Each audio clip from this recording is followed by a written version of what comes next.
بسم اللہ الرحمن الرحیم۔ السلام علیکم۔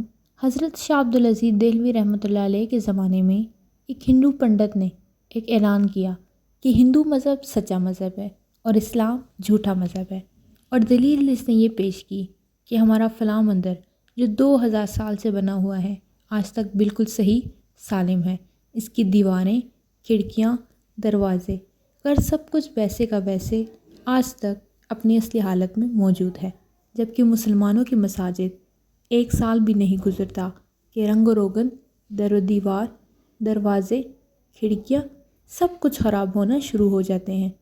لہٰذا یہ اس بات کی دلیل ہے کہ اسلام مٹنے والا ہے اور ہندو مت باقی رہنے والا ہے۔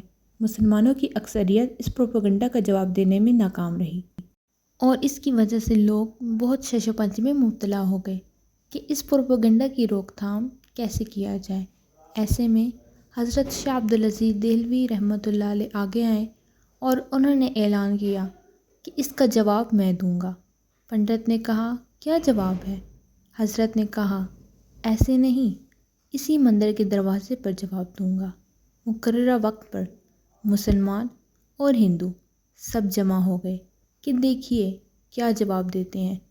حضرت شاہ عبدالعزیز دہلوی رحمۃ اللہ علیہ مندر کے دروازے پر کھڑے ہو گئے اور قرآن کی آیت ترجمہ، اگر اللہ تعالیٰ اس قرآن کو پہاڑ پر بھی نازل کر دیتے تو وہ پہاڑ بھی اللہ تعالیٰ کے جلال سے ڈر کر ٹکڑے ٹکڑے ہو جاتا۔ آپ آیت پڑھتے جاتے اور مندر کے در و دیوار، دروازوں کی طرف انگلی سے اشارہ کرتے جاتے۔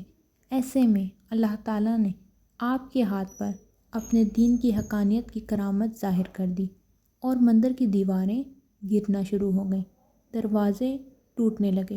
مسلمانوں نے اللہ اکبر کا نعرہ لگایا۔ پنڈت جلدی حضرت کے قدموں میں گر گیا اور کہا، بس کریں، بہت ہو گیا، لیکن اس کی حقیقت تو بتا دیں کہ یہ کیا ہوا۔ آپ نے فرمایا، اللہ تعالیٰ قرآن میں فرماتا ہے کہ قرآن اگر پہاڑ پر بھی نازل کر دیتے تو وہ بھی اپنی جگہ نہیں ٹھہر سکتا، پھر اس مندر کی کیا مجال ہے کہ یہ اپنی جگہ پر کھڑا رہتا۔ یہ تو مسجد کی عظمت ہے کہ اس میں روزانہ قرآن پڑھا جاتا ہے، پھر بھی اپنی جگہ پر کھڑا رہتا ہے۔ مزید ایسی ویڈیوز کے لیے میرے چینل کو سبسکرائب کریں۔ اللہ حافظ۔